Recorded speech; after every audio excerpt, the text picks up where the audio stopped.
नमस्कार। आज का ये प्रसंग महाभारत काल का है। उस समय का है जब द्रौपदी और पांचों पांडव वनवास काल की अवधि को पूर्ण करके वापस आते हैं। तो श्री कृष्ण उन पांडवों की ओर से शांति प्रस्ताव लेकर हस्तिनापुर जाते हैं। हस्तिनापुर पहुंचते हैं और भरी सभा में, जिस सभा में धृतराष्ट्र बैठे हैं, विदुर हैं, भीष्म पितामह हैं, कृपाचार्य हैं, माता गांधारी हैं, दुर्योधन हैं, कौरवों के समस्त सभासद हैं, सभी के बीच में वो अपना पांडवों की ओर से जो शांति प्रस्ताव लाए थे उसे प्रस्तुत करते हैं। इस प्रस्ताव को हमारे राष्ट्रीय कवि रामधारी सिंह दिनकर जी ने रश्मि रथी में बखूबी लिखा है। भाषा थोड़ी सी कठिन है, राष्ट्रीय कवि है, इसलिए मैं उसको पूरा ना बताते हुए, एक साथ ना पढ़ते हुए, बीच में थोड़ा सा कवि की भावनाओं को आपको समझाते हुए आज पढ़ना चाहूँगी। आशा है आप इसमें मेरा साथ देंगे और इस कविता के साथ जुड़ेंगे भी। तो लीजिए शुरू करते हैं कि वर्षों तक वन में घूम घूम बाधा विघ्नों को चूम चूम, सह धूप घाम पानी पत्थर, पांडव आए कुछ और निखर। सौभाग्य न सब दिन सोता है, देखें आगे क्या होता है। देखिए, विपत्तियां जो है ना वो हमें ओजस्वी और तेजस्वी बनाती हैं। और पांडव तो पहले से ही इतने बलशाली थे, धनुर्धर थे। जब उन्होंने 12 वर्ष तक वनवास का समय बिताया तो वो और फौलादी बन गए। तो आगे देखिए कि सौभाग्य न सब दिन सोता है, देखें आगे क्या होता है। मैत्री की राह बताने को, सबको सुमार्ग पर लाने को, दुर्योधन को समझाने को और भीषण विध्वंस बचाने को भगवान हस्तिनापुर आए, पांडव का संदेशा लाए। 4 कारणों से श्री कृष्ण आए थे। श्री कृष्ण तो भविष्य जानते हैं, वर्तमान भी उनसे छुपा नहीं है। तो उनके हृदय में ये भाव था कि ये जितने भी कौरव और पांडव हैं ये मित्रवत रहें और दुर्योधन अपनी हट छोड़ दे, क्योंकि अन्यथा इसका परिणाम बहुत भयंकर होगा। भीषण विध्वंस बचाने को भगवान हस्तिनापुर आए, पांडव का संदेशा लाए। अब क्या संदेशा था कि दो न्याय अगर तो आधा दो, पर इसमें भी यदि बाधा हो तो दे दो केवल 5 ग्राम। रखो अपनी धरती तमाम, हम वही खुशी से खाएंगे, परिजन पर असी ना उठाएंगे। कि यदि तुम न्याय करते हो, उन्होंने कहा कौरवों की उस सभा में कि यदि आप न्याय करते हैं तो आधा राज्य हस्तिनापुर का कौरवों को मिलना चाहिए और आधा पांडवों को। और यदि आप न्याय नहीं करना चाहते तो ये 5 पांडव हैं, हर एक को 1-1 ग्राम दे दीजिए, ये उसी में अपना जीवन बसर कर लेंगे। लेकिन देखिए भव्यता क्या थी कि दुर्योधन वो भी दे न सका, आशीष समाज की ले न सका, उल्टा हरि को बांधने चला, जो था असाध्य साधने चला। जब नाश मनुज पर छाता है, पहले विवेक मर जाता है। होता क्या है कि जब हम क्रोध और ईर्ष्या में होते हैं तो हमारी बुद्धि जो है वो हमारा साथ नहीं देती, विवेक हमें छोड़ देता है और उसका दुष्परिणाम हम सब अपने जीवन में भुगतते हैं। और वही कारण था इस महाभारत के भीषण विध्वंस का। तो जब नाश मनुज पर छाता है, पहले विवेक मर जाता है। हरि ने भीषण हुंकार किया। जब दुर्योधन की तरफ से उनको कोई ऐसा नहीं लगा कि दुर्योधन शायद मेरी बात को मानेगा, तो हरि ने भीषण हुंकार किया, अपना स्वरूप विस्तार किया। डगमग डगमग दिग्गज डोले, भगवान कुपित होकर बोले, जंजीर बढ़ा अब साध मुझे, हाँ हाँ दुर्योधन बांध मुझे। दुर्योधन तू जंजीर लाया है ना मुझे बांधने के लिए, बढ़ा इस जंजीर को और मुझे बांध। तू शायद मेरे अस्तित्व को नहीं समझता। अपने अस्तित्व को वो रामधारी सिंह दिनकर जी किस प्रकार से लिखते हैं कि यह देख गगन मुझ में लय है, यह देख पवन मुझ में लय है, मुझ में लय है संसार सकल, मुझ में लय है झंकार सकल।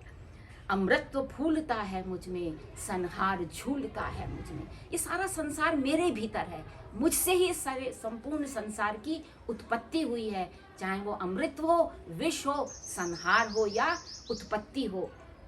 उद्याचल मेरा दिव्य भाल, उद्याचल कहते हैं उस दिशा को जहाँ से सूर्य उदित होता है।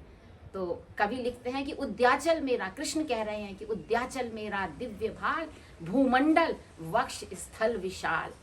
तू मुझे बांधने आया है, दीप्ते जो ग्रह नक्षत्र निकर, जो आकाश में ग्रह है, नक्षत्र है, निकर माने झुंड है इनका, वे सब मेरे मुंह के भीतर। ये सभी भी मुझसे ही इनका अस्तित्व है, मुझसे ही ये प्रकट हुए हैं। दृग हैं तो दृश्य अकाट्य देख, मुझ में सारा ब्रह्मांड देख। देख मेरे अंदर ही सारा ब्रह्मांड समाहित है। आगे उन्होंने लिखा कि शतकोटि सूर्य शतकोटि चंद्र, शतकोटि सिंधु सर सरित मंद्र, शतकोटि विष्णु ब्रह्मा महेश, शतकोटि जिष्णु जलधि धनेश।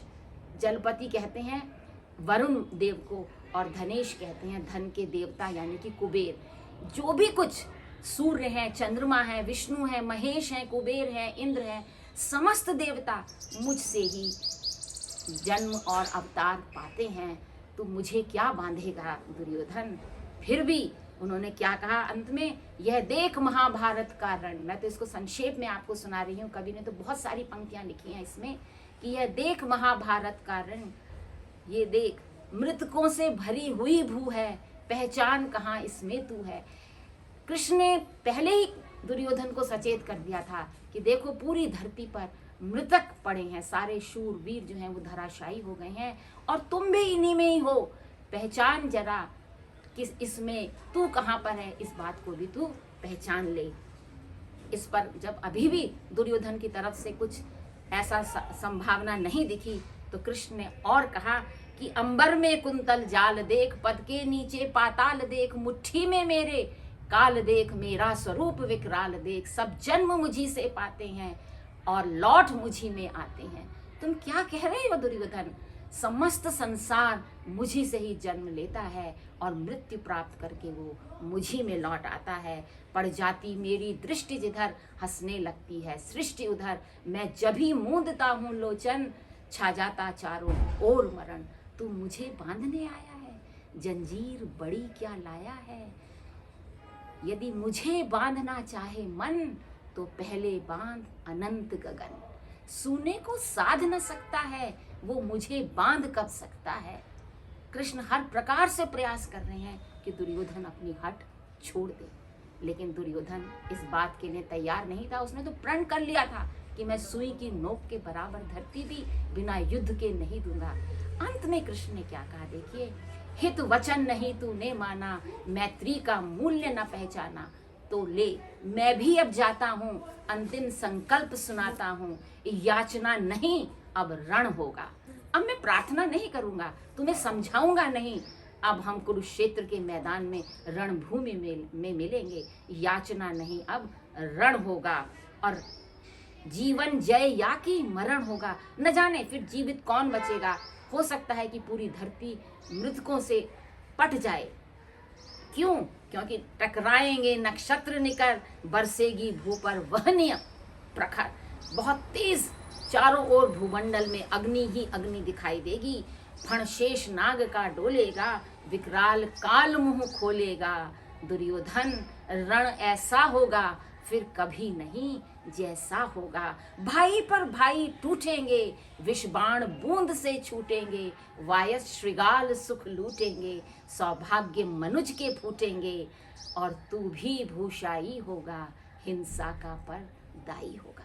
पहले ही कृष्ण ने बता दिया युधिष्ठिर को कि इस प्रकार से यदि भाई भाई इस युद्ध में इस प्रकार से लड़ेंगे तो समस्त कौरव जाति का विनाश हो जाएगा और तुम भी नहीं बचोगे। तू भी भूषाई होगा किंतु हिंसा का तू दाई होगा।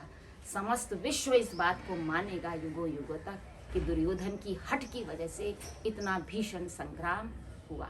अब जब श्री कृष्ण इतने क्रोध में बात कह रहे थे तो चारों ओर सभासदों की क्या प्रतिक्रिया थी कि थी सभा सन्न सब लोग खड़े, चुप थे या बेहोश पड़े। केवल दो नर न अघाते थे, धृतराष्ट्र विदुर सुख पाते थे। करजोड़ खड़े प्रमुदित निर्भय, दोनों पुकारते थे जय जय।